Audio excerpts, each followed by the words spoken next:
Hi, everyone. This is Sanaya, and I'm so happy to be back with you on today's episode of Project Loving Myself. If this is your first time on the show, welcome. I'm so happy to have you join us, and I hope you enjoy what we have for you today. If you are a regular listener, thank you for coming back every week for more of Project Loving Myself. Now, I'm truly inspired when I meet people who have turned their biggest challenges into major opportunities for personal growth. This is what sows the seed for a change maker to be born in the field of mind, body, and spirit. And our guest today definitely is one of them. She recently opened up about suffering from complex post traumatic stress disorder on social media with the intention to raise awareness and end the stigma on mental health, which is something that is still quite prevalent here in the Philippines. Over the course of her healing journey, she found recovery in yoga, meditation, breath work, journaling, shadow work, and prayers, but also through solitude. She was able to face and fight her inner demons. Since then, she has rediscovered her relationship with God, has become the source of her own mental, emotional, and spiritual strength whenever stress and anxiety arise. While attending a yoga teacher training together with her husband this March, she got stranded in Bali, Indonesia due to the lockdown. But instead of seeing that as a setback, she turned her experience into what she calls is a life-changing moment for them. To give us deeper insights about battling mental health and what it took to get onto the road to recovery, let's welcome Maxene Magalona, Filipino actress, co-founder of Mulat Manila, yoga enthusiast, and self-love advocate. Welcome to the show, Maxene. I'm so happy to have you with us today. Hi, hello, Sanaya. Wow, thank you so much for that beautiful introduction. And can I just say I love the title of your podcast, Project Loving Myself. We all need this. So thank you for doing this and thank you for having me. The pleasure is all mine, Maxene. I've been following you for a while and we've chatted before as Oh, well. So I know that you mm, have a lot of really beautiful things to share. You've had oh, your own experiences with mm, mental health, of course, and of course, finding ways to cope with the challenges in life, whether it's the pandemic or other things. So I'm really, really thrilled that you're going to be here to share all of that with our listeners. So thank you. yay, Now, I'm so Maxine, I want to excited. Thank you. So, Maxine, how are things right now for you? I mean, you are in Bali. You haven't made it back to Manila. It's been, we're getting to the end of the year and you've been there since March. So, how are you Yes. feeling about all of this? Wow. It's just been a roller coaster of emotions. And at the beginning, I'll admit that I was so anxious and, living in that negative and fearful state. I think all of us were at the beginning of the pandemic. And I was like, my husband just had to keep reminding me that, hey, open your eyes, look where we are. We're actually here. And maybe there's a reason why we're here because, before coming here, I was already doing regular therapy. And I was like, maybe I got stranded here for a reason. And that reason is for me to actually find different ways of healing because I've been praying about healing naturally as possible. And although I'm very grateful to my therapist, and therapy is very, very healing and so helpful as well, I was really praying to God to bring me to show me where I can heal the most naturally. And this is where he brought me. And I just at the beginning I was like, this is too good to be true, but then I just surrendered and I'm here, and I just couldn't be more grateful. So I'm just making the most of it. And I just don't want to give in to fear anymore. That was one of my intentions before coming here to Bali, before taking our teacher training. One of my intentions was to actually let go of fear and anxiety and to actually surrender. And I guess this is the biggest challenge, to just surrender and accept and just, okay, thank you, God. I'm here and I'm loving it. I'm loving every minute of it. And I just don't want to be fearful anymore. There. Well, I think it's very brave of you, Maxine, to take this opportunity, this really unexpected situation, and use it to learn and to grow and to really focus on yourself. But I like what you said. You said you prayed for this, you asked for this. And though you were already taking the steps here in Manila, it's kind of like Bali represents everything you could have actually manifested or wished for has come true. So, what do you think about that, Maxene? Like, do you think it was the power of your prayer? Do you think God was giving it to you? Like, what do you think allowed the circumstances to fall into place for you the way it did? So yes, definitely I agree with you that it was the prayers. It was the, me dedicating my morning practice to God. Ever since we finished our first teacher training in Kopangan, Thailand last September, when we got back, that was when I started waking up every morning at 4 a.m. And I didn't notice that it this until this September I had already been doing this morning ritual for a year, for more than a year now. So yeah, me dedicating that time to him and really praying. So I wake up, I do my morning practice, my yoga, and then my meditation, and then when I finish, I close it off with a prayer. So I didn't plan any of this, it just happened naturally. I felt like doing it. So that's the thing, it starts with the feeling. Like, you really have to set that intention, you really have to feel the gratitude.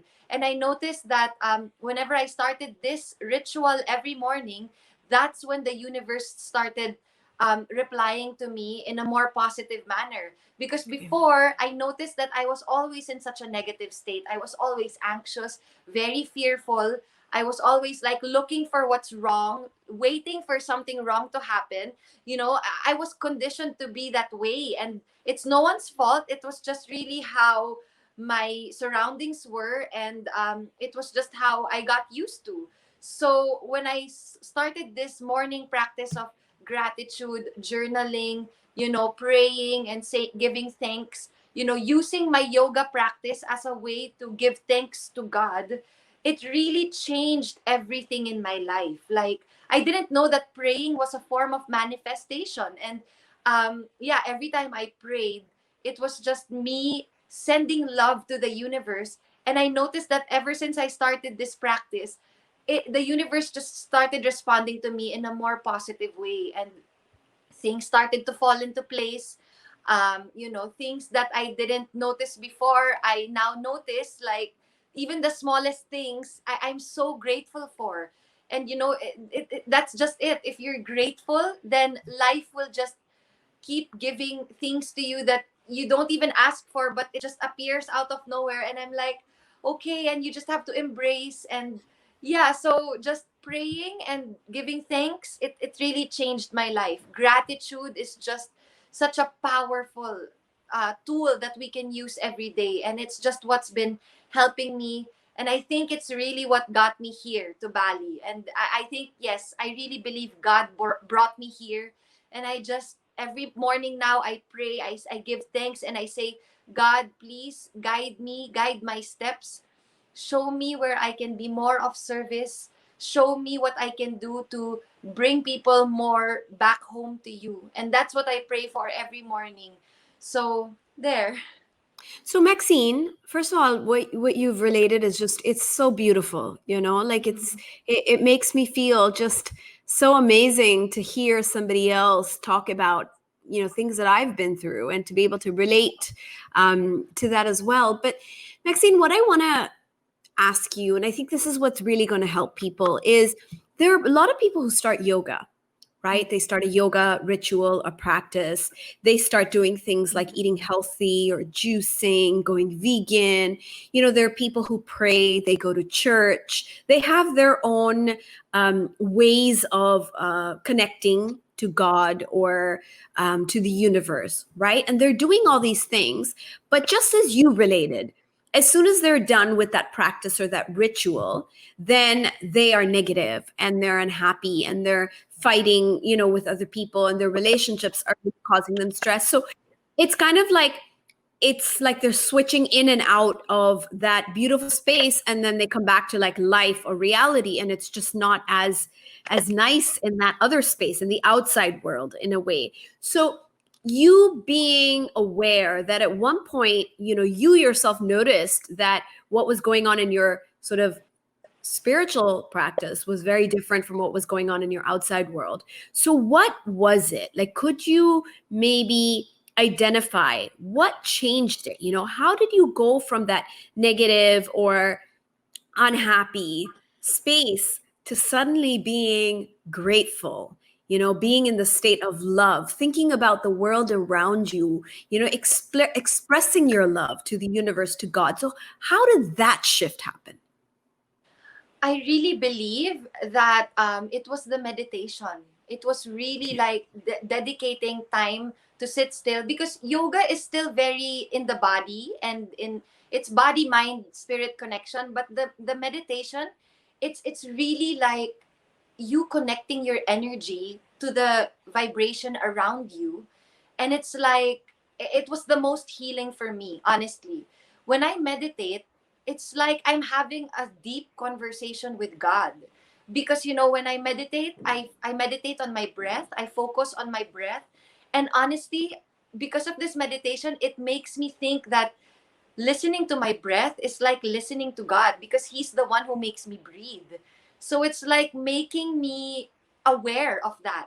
And meditation helps me become more conscious. It really helps me become more aware of my behavior, of my surroundings. So it all started with that foundational practice. If you meditate, I started meditating just 10 minutes every morning. And now slowly I got to like 30 minutes, 45, until now I do it every morning for 2 hours. So it's like I started doing it to heal my mental health condition. But now it's like I do it because I just want to connect to Him. I just want to keep connecting to that higher vibration. It's like nothing else matters. Money, fame, beauty, looks, everything. It's just all so small. It's just a tiny part of the universe. But when you meditate and you connect to that vibration, it's like, I don't need anything else. You find that state of contentment. And it's so funny because meditation is actually it's free. It's free. You just have to sit in a quiet space. It's so free, but it's also so freeing. You know what I mean? So it's like, it's this simple but profound practice that really helped me just be grateful. That's it. That's it. And if I do it every morning, it just keeps me in that grateful state. Because it's so good to go to church. It's so good to pray. But it's like meditation for me is like all inclusive. Like it's my prayer, it's my going to church. But of course, if there are people who like to go to church, and I love going to church, it's like this community, shared energy. It's dedicating your time, your presence to God. That's also very good. But if we go to church and then we go back to our regular lives and snap back to that negative state, then it's like you lose the point of it all. So I really believe the meditation is what can help people like really just keep that state, be in that state. Like, because when you meditate, it's like you're just there. It puts you in that state of like awareness, gratitude, everything. It's everything you can find. It's just gonna keep you, and I can go on and on about this, but it's like it's really what's helped me change my perspective in about life. So consistency is key. If you just do it every day, I think it will really help you keep yourself in that state of gratitude. I agree with you completely, Maxine. For me, meditation changed my life. I was raised in religion, but I think meditation brought a spiritual aspect into my practice. And I also think that meditation is really like meditation is the time where we hear from the creator, from God, from the universe. That's when the messages come in, right? But when we're praying, we are the ones talking, right? We're asking for things, we are praying, we're communicating.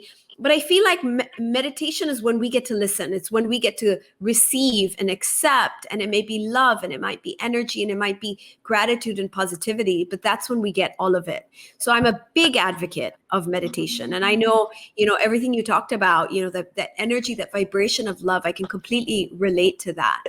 I also think, Maxine, that meditation is like your one-on-one private time. It's really time for yourself, and it's time for you to build upon that connection. And also, in a world where things are just busy, there's a lot of distraction, there's a lot of other people there, it's nice to have your own private time. I also think that, this is where mindfulness comes in. So a lot of people may have also heard of this concept of mindfulness, which is just a heightened awareness. And that's what meditation is, right? It's being very aware of everything going on in your space, your feelings, your emotions, how you're feeling about things, what you're thinking about. And I think that mindfulness carries from meditation into our life. I think that's what really, really helps. So I'm really glad that you've highlighted that, and that you've also related your experience with it. Now, Maxine, tell me about the mental health challenges you went through. Tell me about what the complex post-traumatic stress disorder, how you started to realize there's something wrong, the symptoms, how did you get diagnosed, and how did you deal with everything?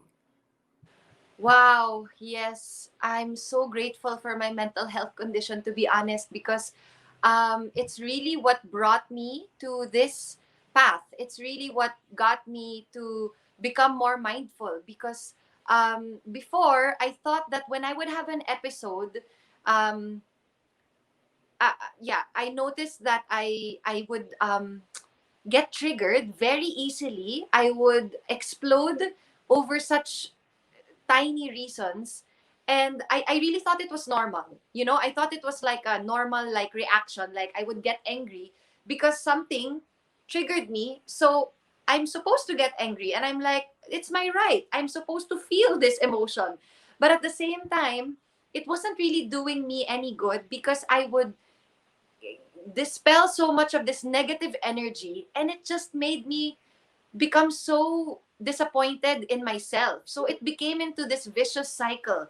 So what happened was, I would get triggered, and then I would have an episode of rage. Like before, it was just anger, and then it became rage, and it's like it kept growing and growing. And I was like, and then the more I got angry, the tinier the reason was. So I was like, this was there. There was no. It was not proportionate anymore. It was getting like out of hand, and I was like, there's something wrong. I was already punching walls, and I was kicking doors. I'm like, I was having the most unattractive adult tantrums, to be honest. And I was like, and on TV, I would pretend to be this sweet, innocent girl. I'm like, it's not connecting, and I didn't like it. I'm a very honest person. I love being honest. I love speaking my truth. And to be a celebrity, an actor, and then behind closed doors, I'm like that. It didn't sit well with me. I was like, and I would have to post on Instagram for brands, and I would have to post these captions that are so nice, so sweet, but really I wasn't that person. So I was like, no, this has to stop. I wasn't feeling okay. I was disgusted with myself, and I was projecting my negative emotions towards my husband. And that really hurt me the most, seeing my husband become an emotional punching bag. He did not deserve that. And I didn't notice this at the beginning of our marriage, because I thought it was normal for me to experience anger. We're always told that we're supposed to feel our emotions, but then it got to a point that it just got out of hand. And I was like, this is not right. You know, Security guards would start coming up to our apartment and start saying that the neighbors were complaining because of I was exploding. And I was like, wow, I was so embarrassed. I just couldn't take it anymore. And that's when I started like really researching. And when my husband told me, I think my sweet, sweet husband, Rob, he would have to tell me, I think you need help. And I would again explode. I was like, no, I don't need help. Because when we're told that we need to see a therapist in our country, it's like something's wrong, or you're crazy, or you're Right. it's not right. I mean, it's something to be ashamed of. And I was like, it got to a point when I was in denial at first that I didn't need professional help.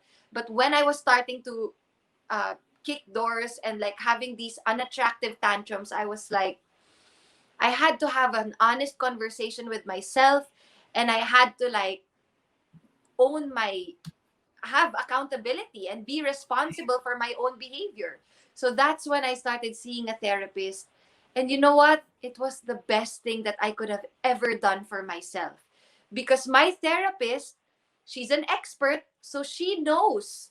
She knew what was going on with me. She was able to pinpoint what was, where this came from, why I was behaving in such a way, in this manner. So I was so grateful for that. And that's it. So that's when my healing journey started. And I just couldn't be more grateful. Maxine, through your healing journey, what did you discover? Where was all the anger? Where was all the stress really coming from? Because I have my own theory about where most of our emotions are built up from. So in my practice, I do a lot of healing work with people to go in and kind of Mm. clear all of that up.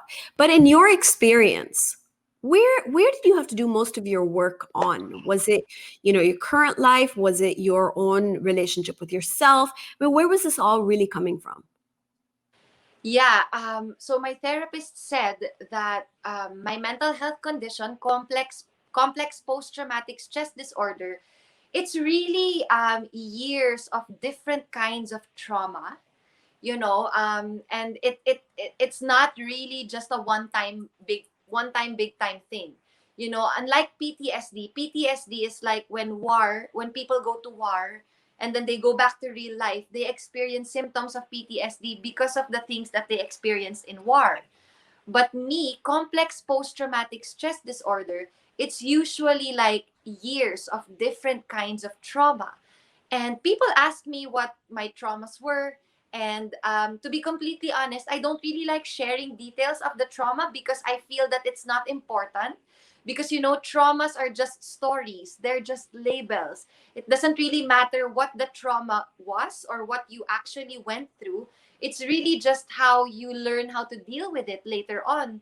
That's just the point of it all. So, me, the rage was really coming from years of what do you call it, like pent up emotions, stored tension inside of me. It's from different kinds of trauma that I experienced. And when you experience trauma, it's like your body wasn't ready for it at that time. So Right. all of these energies, these negative emotions get stuck, and then they don't get released. So it gets built up inside of you until you snap, until Right. it gets to the point that your body can't take it anymore. So that's when you explode. So that's where all the anger, the rage was coming from. And that's why it's so important to do these natural ways of healing. Because to be honest, I was already on the verge of thinking of taking medications. And um, but because I had a problem with alcohol before, I was like hooked on alcohol for many years. I really didn't want to go down the path of Right. medications and taking, because I didn't want to be dependent on medications. Because I feel like if I just take medications, I might just numb the emotions, and just like how I was doing it with alcohol before. So I really wanted to go as natural as possible. And to be honest, the natural method is gonna take longer. It's really gonna take a while. I'm the first step is just really knowing what your condition is. And then once you start your healing journey, you are gonna slip again, you are gonna have another episode again, you are going to explode again and again. And you just have to be patient with yourself. You just have to just keep going, keep picking yourself back up, and just keep going. Don't get discouraged. Don't don't think that it's not gonna happen, because it will. You just have to be patient with yourself. You just have to keep on trying. And I'll admit that I still have my moments of weakness up to now where I get triggered, but I notice the progress. I notice the change. I notice when before I would explode, now it's like I take a step back and I'm like, before I explode, I catch myself now. So it's you will be able to see your progress. You just have to be patient with yourself. So yeah, there. I love your answer, Maxine. I love the fact that as I'm asking you, where's this all coming from? Your answer is, well, I don't really need to go into all of it because it's just stories, Yeah. and I think that's the thing about trauma. What is trauma to one person? To another person, it's like, it could be nothing, it could have been like, for example, if I'm a child and somebody made fun of me in school. Mm. So if I'm a child and somebody made fun of me in school, if I laugh it off and it's not a big deal, I don't feel anything about it, there's no trauma. But if someone says something and then I feel bad about it, then suddenly I'm traumatized. So it's Mm. really often our reaction, our perspective in that moment. And as we go through different experiences in our life, I mean, we evolve through that. We understand things better. If I got rejected for a job interview the first time, that might really hurt. But if I've gone through like 10 job interviews and out of that, 7, I didn't really get any second round interviews, or I didn't get anything from that, I'm still okay with it because, okay, I know something's coming. And then maybe on the 8th interview, I'll get something. So it's also how many times we've been through that situation that really makes a difference. So for me, trauma is kind of a very interesting thing because it's so subjective Yes. to us, and I think what's hard for some people is we get stuck blaming the other person or blaming the situation or blaming whoever is responsible or whoever we deem is responsible. And so we spend all our life resenting that situation, that person, or replaying the trauma over and over and over again, and that actually gets in the way of our healing, because we're not taking responsibility and accountability, which is what you pointed out. At that point, you started to say, wait, there's something wrong with me. I have to take responsibility. I have to now be the change. And I think that was maybe the turning point, not Yes. only for you, but for many people, when they realize that, wait a minute, it's not the other person, it's me. I got to figure this out. I have to go in for my own healing. I have to make the change. So I think that's really the point at which the healing starts to happen. Now, tell me something.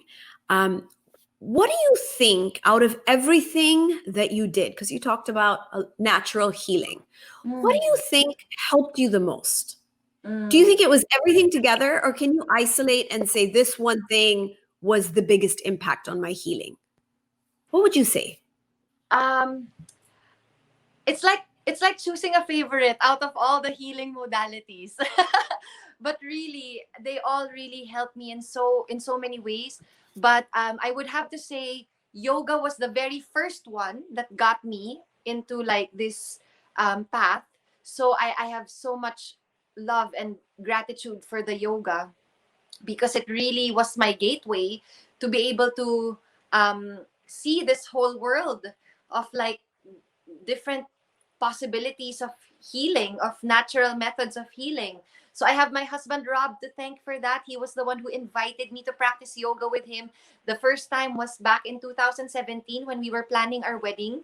And I noticed that I didn't manage stress well. So this has been a problem of mine for many, many years. I didn't manage my emotions very well.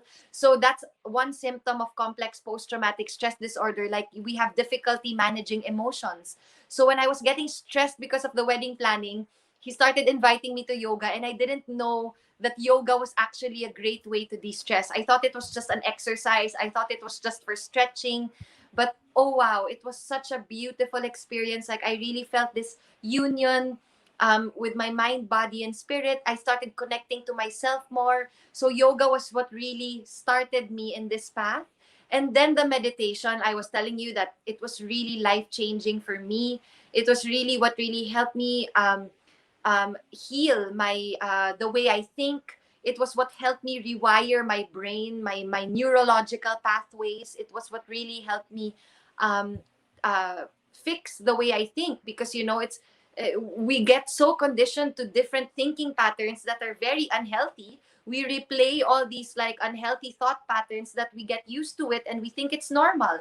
But with Yeah. meditation, you can really like um, form new ways of thinking. You can form new habits and like new behavioral patterns. So it's really beautiful.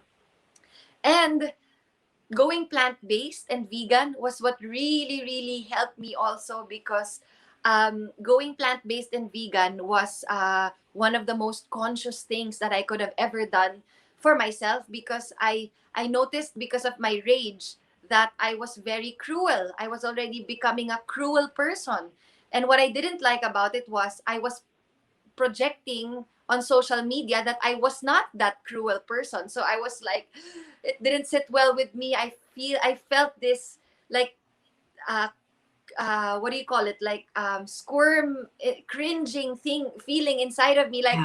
I didn't like this feeling, like I was pretending to be a sweet person online and on TV, but really I was a cruel person. So my husband again was the one who wanted to go vegan after our first teacher training.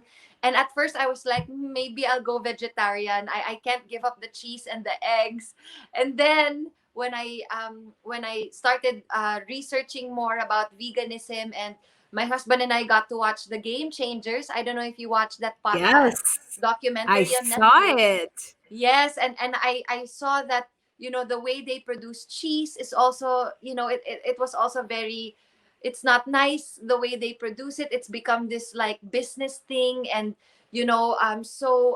that's when I said, you know what, if I want to become nice, if I want to develop more compassion, if I want to be more loving, then maybe if I eat food that is cruelty free, then maybe I will get that kind of energy as well, because I believe food is energy and everything is connected. And because I wanted to heal naturally, I figured the food and everything that I put inside of me, it's really going to help heal my energy as well. So I also stopped drinking alcohol. My husband and I haven't been drinking for more than a year now. But I'll be honest, I had one glass of wine for my birthday this year. That's it. I just wanted one glass of wine because I really still believe in balance. So there, so that those were the top three things that really helped me. And also prayer. Sorry, I this is my number one. That's what I said. It's like choosing a favorite. I love them all. But praying, wow. Praying and reconnecting to God, it's what really helped me the most, because I figured that um this is our purpose. This is really our purpose here on earth. It's really to connect to our spirituality. We still have our earthly duties, we still have our work that's so important as well, our passion, our dedication to our craft, that's so important. But if we do not connect to our spirituality, and if we do not give it all back to Him, I really believe that we don't have the backbone of it all. We wouldn't have like the whole purpose. So Yeah. praying and connecting to God, that's what really helped me the most.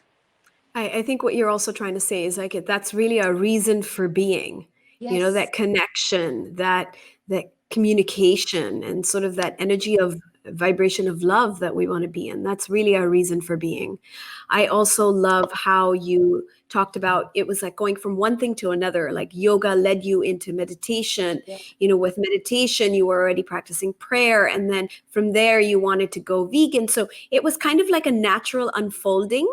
And I've Yes. noticed that with my own experience and, with experiences of my students and my clients is once you kind of, you take the first step, the Yes. path just opens up and all the right things sort of Yes. come into your space. You get more attracted to things that maybe before you would have been like, me, vegan, never, right? But all of a sudden you crave it, you want it. Like I never used to like salads or like, eating vegetables. And Oh, I same. crave it. I love it, and it's just my taste buds changed, my sort of inclinations change. It just happens so naturally that there's no struggle, right? Yes. There's no Yes. difficulty. It's like you No. want these things, which I Yes. think is the the best way, because you don't have to force yourself, right? It's not like, oh my God, I have to do this and I'm going to fall off the wagon, or I'm going to, regret it or crave it.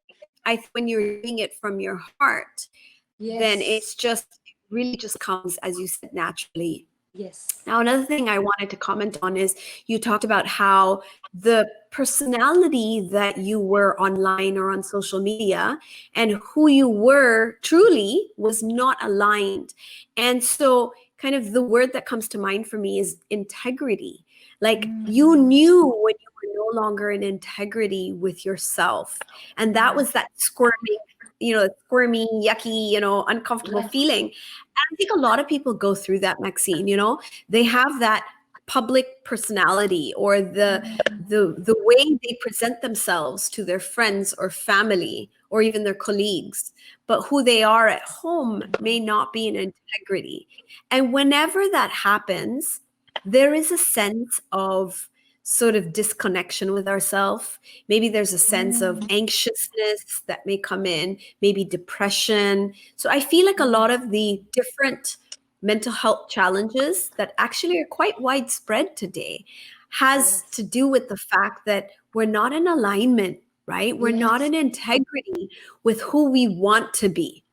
I have so many clients and students saying, I wanted to behave this way, but my emotions came in and then I totally acted a different way. And then I'm so angry at myself. Why did I lose my temper? Why did I do this? And then the blame starts and the anger starts. And, it's just a downward spiral. So I really want to bring that to everyone's attention, like to really highlight that, when you don't feel right, you don't feel like who you are on the outside and who you are on the inside is the same person, then you're not in alignment, you're out of integrity, and that's a cue, right? That's like a Yes. red flag. Like, that's the time you need to start turning inward instead of outward, and really going within to explore what's going on. Why am I feeling this way?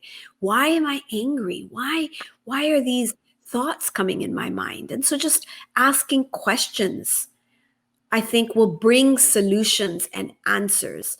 The problem is, like, we go through life on autopilot, right? We Yes. don't question the way things are.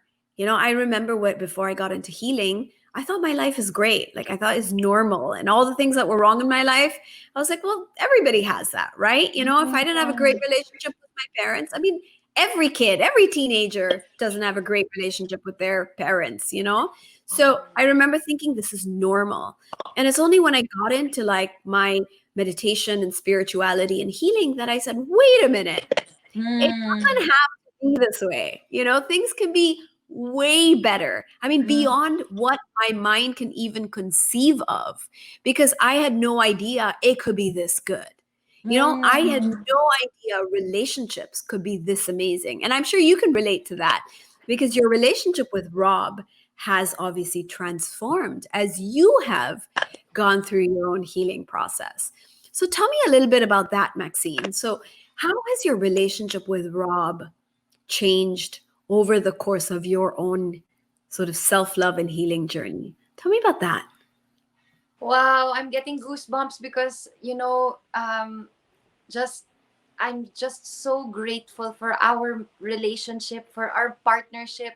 It's like, because he has also experienced his own personal traumas, and when we first got together, it was like, you know, um a lot of stuff came up, and I'm sure a lot of married couples experience this as well. Like, whatever we experienced in our own families, we tend to bring it to our current relationship, and it's no one's fault. It's just really how we're conditioned. So what we both did, thanks to the yoga and the meditation, thanks to that, because he's been like a fitness, and he loves working out, he loves taking care of his body, and through the yoga we found a connection of the physical and the spiritual. So it's like both of us started becoming more aware.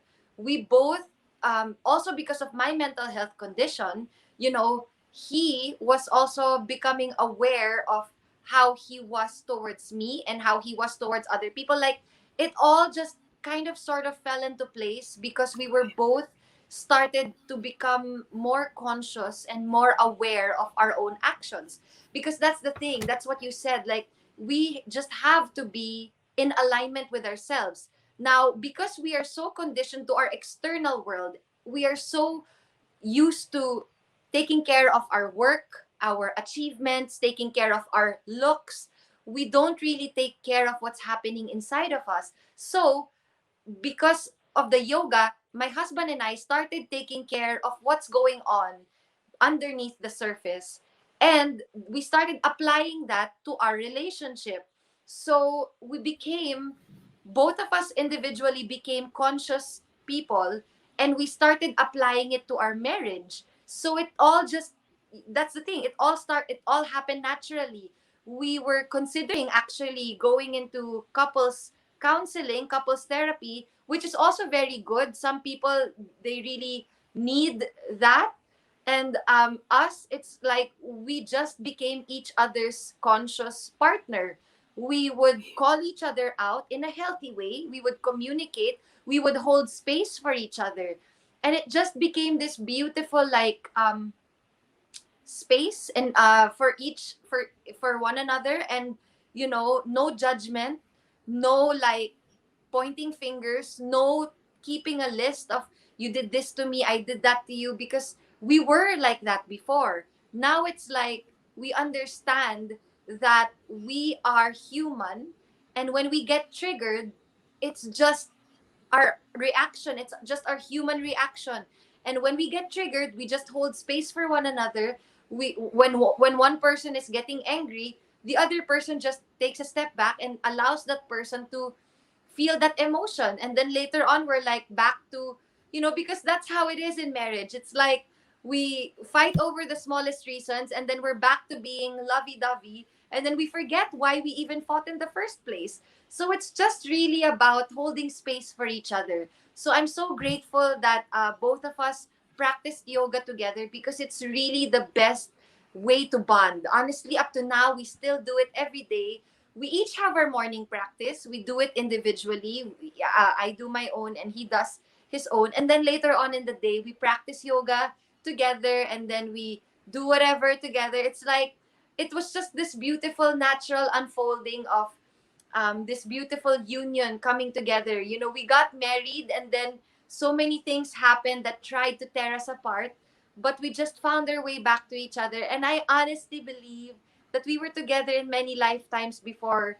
Like Oh, we're so connected. We're like just so, we have this soul connection that I feel so at home with him. And it's just, I'm so grateful that because of him, he opened my eyes to this whole world of possibility, of positivity, and of just a beautiful life, because he's always been grateful. Rob has always been this positive and grateful being. And I'm just like, sometimes I'm like whenever he's positive and he's grateful, I'm the little miss negative, like pointing things out, like, oh, but what about this, what about that? And then he's just like, you know what, we just have to be grateful, we just have to open our eyes. And I just got that from him, and it's just been a beautiful journey together. So yeah. wow, he sounds amazing. I He mean, is, I yeah. I hear you when you talked about how the two of you started working on your own issues and sort of being responsible. So essentially, you were two people in a relationship cleaning up your own mess, right? Yes. And as you started to clean up your own mess, what you were bringing into the relationship was more love and positivity. You weren't bringing in your baggage. So I think each person in every relationship is very, they're very accountable and responsible for what they're bringing in. They should be, at least. And I think Mm. when we have a lot of baggage from our past, which we all do, everybody has their own fair share, we have to be aware of how that could affect the other person or the relationship in a negative way. So I'm glad, to hear how both of you sort of decided to take responsibility to clean up, and that brought you closer together and that brought you in alignment with each other. The Mm. other thing you said was, you practiced yoga together. So there was like a common ground, there was some kind of practice that really bound you together. And I think that keeps two people in a relationship growing together, instead of what tends to happen with a lot of couples over time is they grow apart, right? Because there's nothing to glue them together. I mean, in some cases, we say it's the children. In many marriages, it's the children that glues the couple together, but that is never almost the glue that keeps the relationship together. It's usually, the children that get caught in the crossfire. So I think when you have a common practice or ritual or something that you share spiritually Yes, we together. actually pray for each other. We know this Yeah. about each other. We pray for each other fervently. Like, he has this book that was given to us by one of our ninongs, Gary Valenciano and Tita Angeli Pangilinan. They gave us these books called The Power of the Praying Husband and The Power of the Oh, Praying Wife. And my husband actually still brings it with him. He has it with him and he reads it every morning. And me, I personally pray to God for him. Every morning, I'm like, I pray and I say, God, please grant my husband healing, protect him whenever he's on his scooter here in Bali. Please grant him the desires of his heart. Please make him happy. I just want him to be happy. This is what I pray for every morning. And he also has his own prayers for me. And it's like, we didn't plan this. It's just something that happened naturally. And that's it. It's wishing well for the other person. And it doesn't have to be your spouse. It can be your friends. It can be your family. It's really thinking of yourself first, yes, but more of like, what can you pray for others? What can you hope for others? It's like thinking of community, thinking of the people around you, because it's so important to love yourself. That's the foundation. But then right. when you love yourself enough, then you can start spreading it to others. Then you can start thinking of others because you've already set the foundation for yourself. Because it's different being selfish. Loving yourself is different from being like all about me, me, me. And we also have that pattern and trend these days, right? But it's like when you love yourself genuinely and know that it's a healthy feeling, then you can start naturally giving it out to others. Yes, you have to be in a good place to be able to help other people. And that's true for anyone who, wants to help people in different ways. I mean, you have to be already conquered in that particular, like if you want to help other people financially, you have to be financially stable. If you want to, love other people, you got to love yourself first. So it always starts with ourselves. So I definitely, agree with everything you've said, Maxine. Now, something else you pointed out in your relationship was holding space for each other. Now, this is something, that's relatively new, this idea of holding space. So can you talk a little bit more about that, Maxine? What does that mean to hold space for each other in a relationship? What does that mean to you? Wow. Yeah, it just means like every relationship, it's really not just, it's not gonna be all butterflies and rainbows. You have to know and accept that there will be moments of turbulence, there will be pain, there will Right. be blame, shame, guilt. There will be all these things. And if you hold space for yourself, first and foremost, I hold space for myself by praying and meditating and accepting that, I'm human and I have these emotions and I feel these emotions. And when I'm able to hold space for myself, then I can hold space for my partner as well. Because holding space doesn't mean like just allowing the other person to just you know um uh like, for example, project negative emotions towards you. It's not that. It's seeing the other person clearly, with no judgment, no stories behind it, no, like, seeing the other person like, ano ba yan, like, with like, with these like Judgment? judging Judgment. eyes, and like, it's just really seeing with a clear perspective that, okay, my partner is going through a human experience which is natural. It's a natural emotion. You see it clearly, and then you don't engage. You don't because he's feeling the emotion and you see that it's a natural human experience, you don't engage in it, and you just let it be. You see it, and then you let it be, and then you let it go, and you don't go back to it. You don't be like, Right. a while ago you were doing this, you pointing fingers and like reminding or bringing it up again. It's like it's over, it's in the past. It's just let it go, and then let's move forward. I think that's what holding space is about. It's like seeing it clearly and not engaging, and then just letting it go, and then just move forward. Because if you spend time talking about what happened 30 minutes ago, 1 hour ago, then you would have spent another hour talking about it, instead of spending that hour just moving forward to the next beautiful thing that you can do together. You know what I mean? Like, and he has been doing this for me ever since our relationship started, because I have been like throwing tantrums left and right, especially when I was still drinking before, when I would get drunk, and I would project these negative emotions towards him, and the next morning he would be like, yeah, something happened again last night, but it's okay. He's just, I'm like, oh, and I feel so bad the next day. And it's like, so it's just about, holding space and just being there for one another the best way that you can. And it's like just being that peaceful and loving environment for the other person. Yeah. I think that the part you said, that non-judgment, not really engaging or judging the Mm, person, because we're all going to have those difficult situations in our life.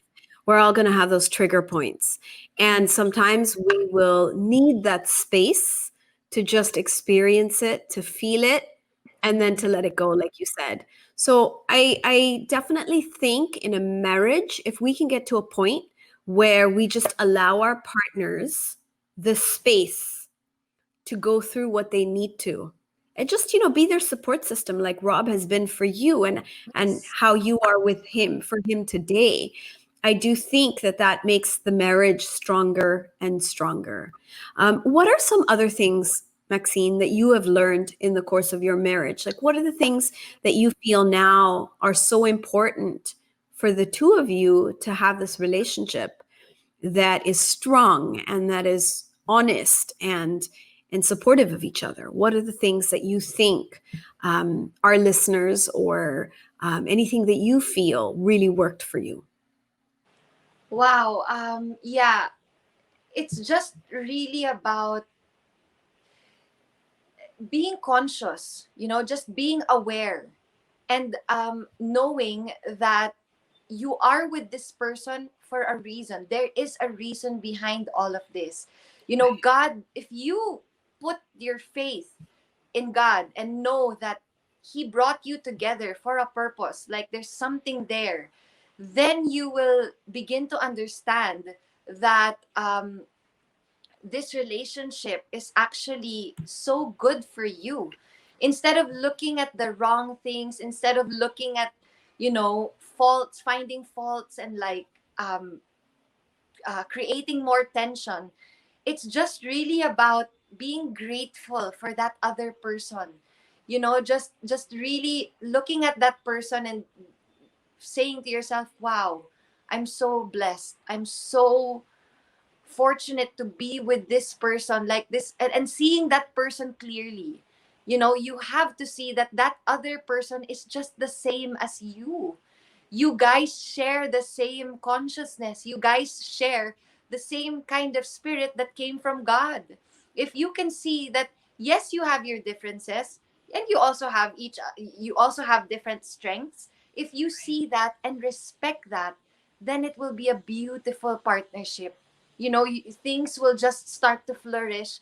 Things will just start to get more strong, more connected. You guys will just, wow, it will be like this beautiful partnership. You will understand that, I am you, you are me, we are one. We are all in this together. So if you can practice that with your partner first and foremost, then you can start practicing it with other people as well. So that's why I really believe, I'm so grateful that I got to be here in Bali with my husband, because I really feel like this is our healing honeymoon, because we haven't Oh, had a honeymoon. We were supposed to go to, like, the usual Europe, Paris. I mean, that's all beautiful. It's so nice to be in those places. But I really believe God brought us here to heal, because Bali, you got married here. Bali is so naturally healing. And I really believe that yeah. every relationship has room for growth, has room for improvement, if we just allow each other to grow, and if we just grow with each other in love. We can make every relationship that we have better than how it is. We can always improve, we can always heal. Our bodies are naturally designed to heal. So even our relationships, we can heal them if we want to. So healing this relationship with my husband, with our marriage, has become the most beautiful thing about 2020. And I really believe we all were made to take this pause so that we can look within and heal ourselves, and then find more things to heal. Let's all heal. I mean, this is the perfect time to do it. So why not do it? I'm with you, Maxine. If I could heal, the world one person at a time, I mean, that Yes. would be just such a beautiful gift. I also like how you talked about you and your partner. It's like both of you are seeing each other as the same consciousness, as one. And I think we are put in relationships with people. Sometimes those people really challenge us, and sometimes those people could be our biggest support systems. But either which way, I do think it is part of our journey to learn how to accept our partners for who they are, and to accept ourselves as we are in a relationship. I think it's part of what we all have to learn. And I think that's why we are put in these kind of relationships. And often we bring in a lot of karma from, other Mm. situations into our relationships. And that's why, relationships can be tough, because we're working things out. But I do think that what we can achieve as a couple can really take us to greater heights. I think that we are meant to be with people that are going to support us on our journey forward for whatever we're meant to do. And it sounds to me like you and Rob have really found that sort of energy with each other, which is Yes, amazing. I just forgot to mention that one great advice that we got from our Ninang, Dr. Ivy, she said to us, do things together. Don't stop doing things together, because our society is like, oh, the husband is supposed to do this, the wife is supposed to do this. We have all these Right. stereotypes. But when we started like doing things together, we took drum lessons together, we took cooking lessons together, then we practice yoga and meditation together. We find all these different activities that we can do together to strengthen our bond. It's really one of the things that helped us. So to all the couples out there, you don't have to be husband and wife. You can just be, whatever. If you want to heal your relationship, it's so nice to do activities together, things that you can bond over, and it will really help you. Spending quality time with each other, it's really the best. My husband says something that I love. He says Team Gurnamal, and that's my last name, Gurnamal. And so it's something that, he's taught our kids, and it's like Team Gurnamal, like we're a team. And from the Yes. time we were a relationship, it was always like, this is not, boyfriend and girlfriend or husband and wife. This is a partnership. And I Yes. remember that he would be with me 100% in anything I did, whether it was, having a baby or my work or, whatever I've ever put my foot into, my husband's there with me. And I think that that has given me a lot of confidence and a lot of trust in our relationship. So I think that when we can establish that sort of partnership, and there's no you and I, it's us, right? Mm. That's when, the relationship just really grows into something beautiful. So absolutely, it's about oneness. It's about doing things together. And that's really beautiful as well. Now, Maxine, you talked a lot about how things were with Rob before, when you were drinking, when you were going through all these different stressful experiences. Now, what was it like coming to terms with that? Right? Because part of your Mm. healing journey would be to go back to all the things that happened before. And I read somewhere that you'd been engaging in a lot of shadow work. You were doing it through yoga, meditation, breathwork, journaling, but this shadow work is sort of like the toughest kind of work, right? Because you're really coming face to face with your truth, with your inner demons, as they say. So tell me, what did it take for you to kind of confront your truth, deal with your demons, sort of make peace maybe with your past, with what had happened before, and come to a point where you accept yourself completely as you are today? So tell me about that. Yeah, that's what I mentioned. Like, you really just have to have that honest conversation with yourself. When I was Mhm. starting to get that squirming, cringing, disgusted feeling inside of me, that's when I started looking at, because for years I couldn't even look at myself in the mirror. Like, I live with so much shame and so much guilt that I couldn't bear to look at myself in the mirror. Like, I didn't want to. I didn't want to admit. And I think that's where also my rage was coming from. Like, I was just in denial. I was in denial of how I used to be. I thought that I could move forward without having to think about how I used to be. But that's the thing about shadow work. You have to see yourself, what you used to be, who you used to be, what you used to do, and just accept all of it. Just embrace all of it. Because before, I think the reason why I would get so upset over the smallest reasons was because I was I had a lot of anger inside for myself. I was angry with Right. myself. I was disappointed. I was frustrated. I was embarrassed. I was not proud of who I was. So when I started looking at myself in the mirror again and started having these honest conversations, like, hey, there's something inside of me that needs work. There's something inside, I started becoming my friend. I started becoming like my own best friend, like really talking to myself and saying something needs to work, something needs to change inside of me. And that's when I started engaging in more shadow work. And I didn't even know about shadow work until I started practicing yoga and meditation. And then when I started practicing all of this shadow work, it's like, wow, you almost want to give up. Like, you almost want to stop midway. Mhm. You're almost like, no, no, no, no, no, I can't deal with this. But then you just have to keep moving forward.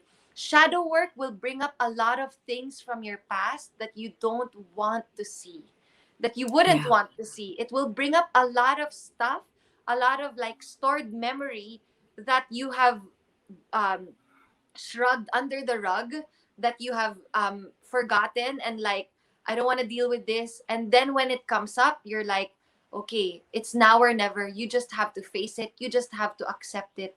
Because shadow work is all about accepting and embracing your shadows. It's a part of you. You can't run away from it. And your shadows wouldn't be there if not for you wouldn't have the light inside of you if not for your shadows. You Right. wouldn't have the light inside of you if not for your darkness. So you just have to be grateful that your darkness actually helps you to reveal your light. You coming to terms with your shadows, you seeing your shadows and embracing it completely will actually bring out the light inside of you. Because when you embrace your shadows, it's just like, okay, you just accept that these are just stories. These are just things that I did when I was unconscious. These were things that I did on survival mode. And if you accept that and embrace it, then there's nothing, that's it. You've already Right. accepted. No one can use it against you anymore. No one can actually, if you accept it and someone, for example, brings it up or tries to trigger you with it, like, remember you used to be like this, or remember about what you did before. It's like, once you accept it inside of you and you're like okay with it, it won't be able to trigger you anymore. So it's just really about that. You just have to embrace everything. It's just accepting everything, and just accepting and knowing that these are all just stories. It's all just stories. It's part of our narrative, but it's who we were before. It's not who we are today. Yes. I do a lot of shadow work with my Mm. clients. Wow. And one of the things that I've learned is most of us reject parts of ourselves we don't want to see. Okay. And either we reject it, so we pretend it's not there, like we don't want to see it. Or the other thing we do is we project it onto other people. So what we don't like about ourselves, we see it in other people, and that annoys us, right? That triggers us even more. And so what we're doing is we're just trying to avoid facing it. So we'll put it on someone else, or we'll reject it and hide from it. And that's how we cope, right? But if we don't acknowledge these things, we can't actually do anything about it. Like if we don't own it, right? If it's somebody else that's the problem, or if it's no, that's not me, how can I do anything about it because I refuse to accept it? And so accepting that this is a part of me I may not like very much, but it is me, is usually the first step to shadow work. And the second thing that one can do is to, after acknowledging that this is me, this is my behavior, this is something about myself that, I don't like it, but it's true, or I've done that, or I've behaved in this way. The next thing that you can do is simply talk to that part of you and say, I know you're there. I see you. Okay. And you're part of me. And you know what? You can stay with me for as long as you want. Okay. So let's say, I'll give you an example. Let's say I have a very bad temper. Okay. And I lose my temper all the time. So I can kind of sit down quietly, close my eyes, and I can talk to my temper and say, I see you. You're there, and I know you get triggered a lot. And I don't really like it so much, but I want you to know that I recognize you and you can stay with me for as long as you want. And send a lot of love to that aspect of your shadow. Okay. And as you sort of own it and accept it and love that part of you, the anger, the temper starts to almost dissipate. It doesn't have power over you anymore because you own it, you accepted it, you see it, you recognize it. And so we almost kind of reduce the effect or the power or even the influence it has on our life simply by calling it out or noticing it, but also saying very lovingly that you can stay with me. I understand you're serving a purpose. Like, for example, if somebody loses their temper all the time, they must obviously feel very unsafe. That the only thing they can do is lose their temper because that's what maybe makes them feel in control of a situation, because otherwise they feel out of control. So, every negative thing about us is kind of serving us in some way. It's doing something for us, but we just don't know what it is. And so a lot of the healing work that I'm sure you've done, Maxene, and the kind of work that I do with people is really about, sort of seeing the truth about ourselves, acknowledging it, and then healing it. But we can only heal it if we first accept it, which is why I'm so inspired by your particular journey, because, there was so much about yourself that you called out, you saw it, you acknowledged it, and you decided to do something about it.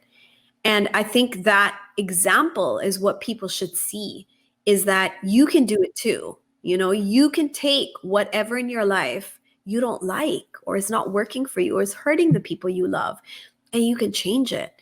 And you can find yourself again. You can overcome all of this. And I'm just, I'm so impressed. I'm so inspired. And I'm so grateful that you're here talking about these really intimate parts of your life and really sharing with people, which sort of brings me to the point, Maxene, is there is a stigma about mental health, right?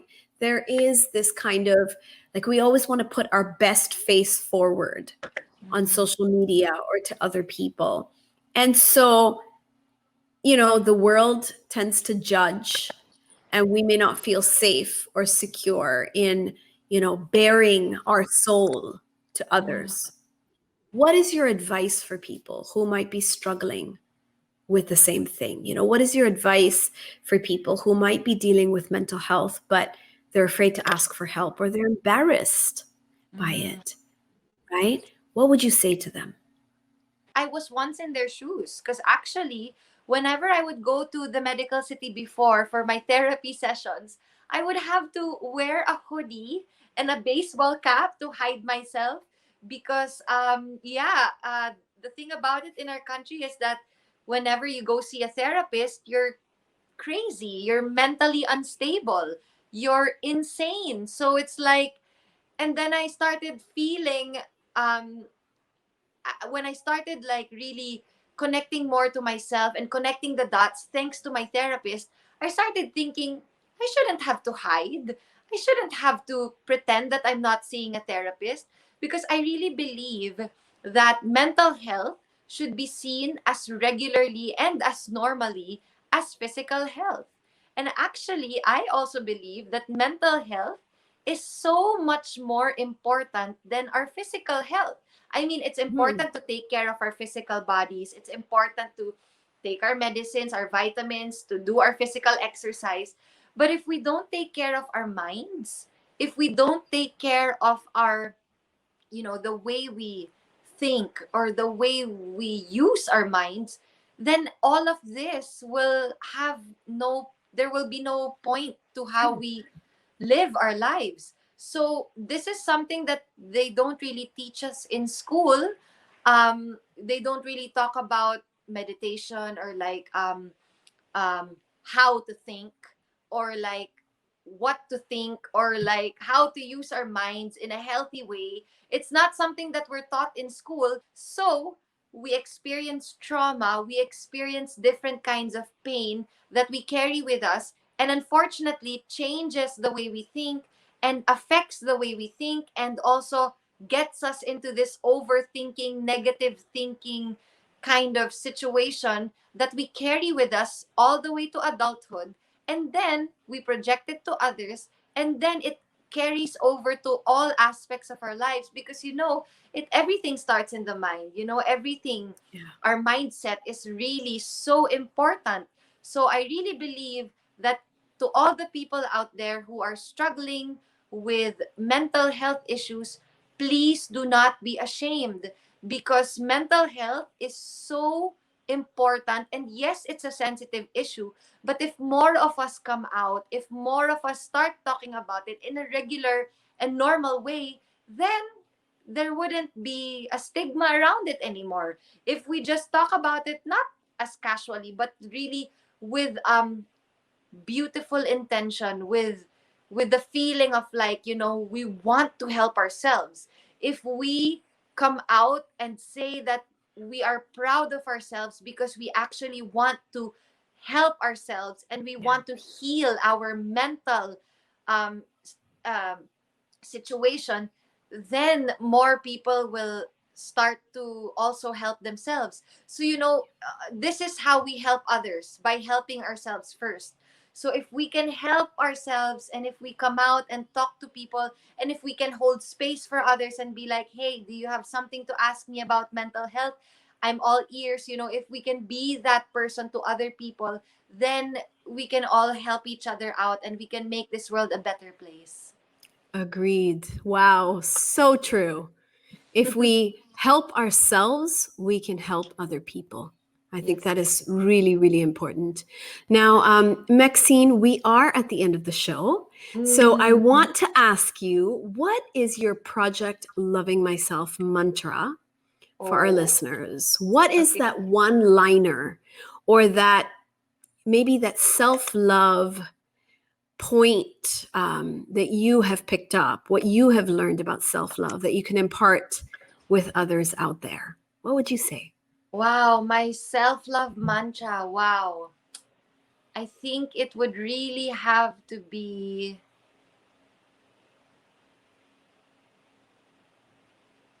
mm, my self-love mantra is that God is within me.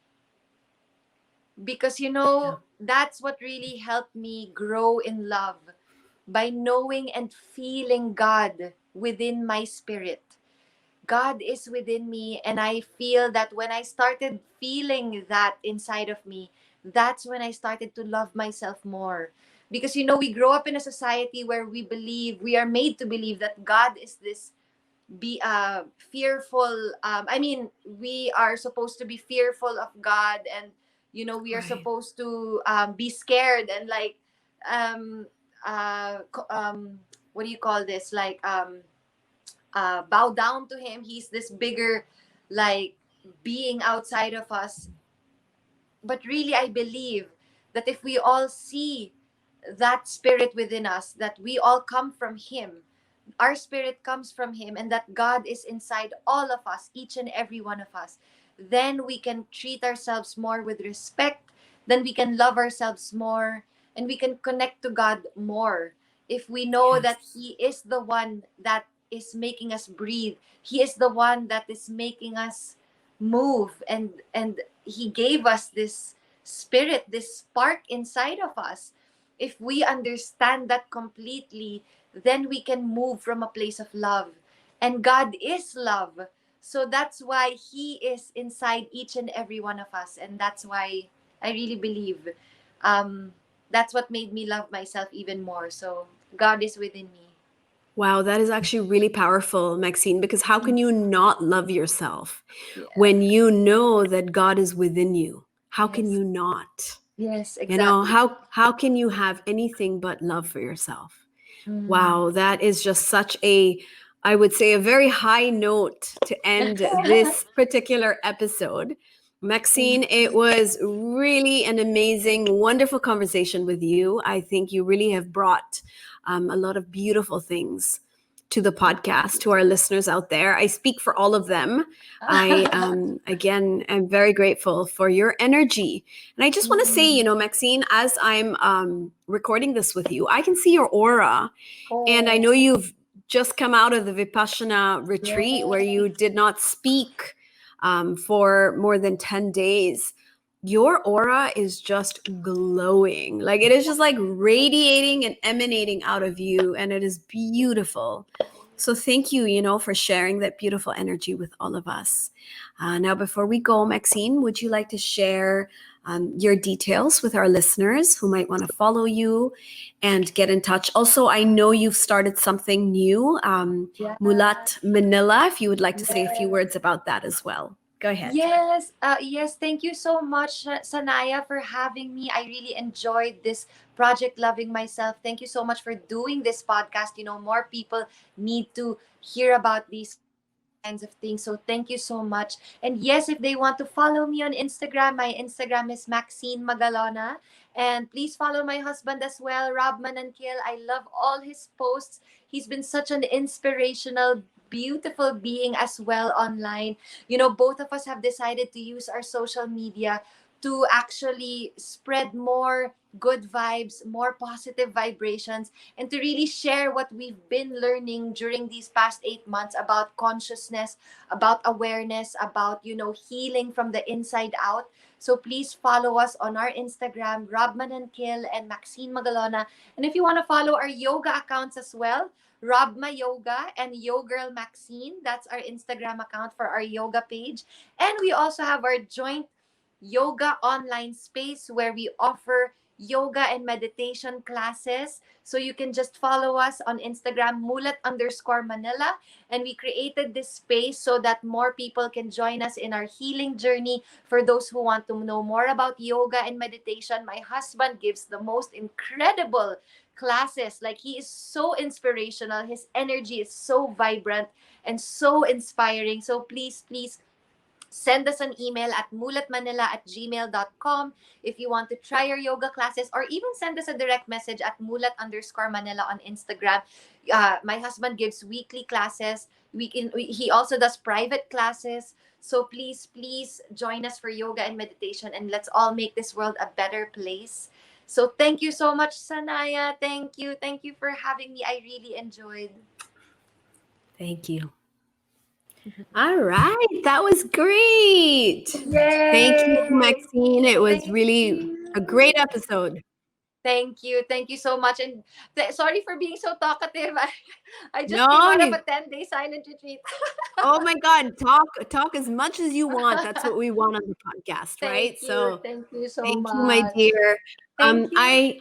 I think I have the date ready for when we're going to release this. So I will update you via Instagram Please do. and Okay. send you all the details. Thank you. Thank you so much. Thank Thank you, Sagaya. Thank you, you. Sola. Thank you. So, what are your thoughts about our conversation today, about what Maxine said? I mean, I think that in the course of the conversation, there were a lot of really important things that came out of the discussion. I particularly love discussing the shadow work with Maxine, and I hope you will try the exercise that I related on today's episode. Tell me how it works for you. If you have any questions about the exercise, or if you want to share how you felt after doing the exercise, let me know what it felt like to work with your shadow self. Share on @Project Loving Myself podcast on Instagram and Facebook. And don't forget to tag me @Sanaya Gurnamal on all social media channels. That's SANAIYAHGURNAMAL. I hope you enjoyed today's episode of Project Loving Myself, where we go together on a path of self-discovery and learning from others. Our thought for this week: we break the stigma by telling our stories. We grew up isolated, but together we can heal.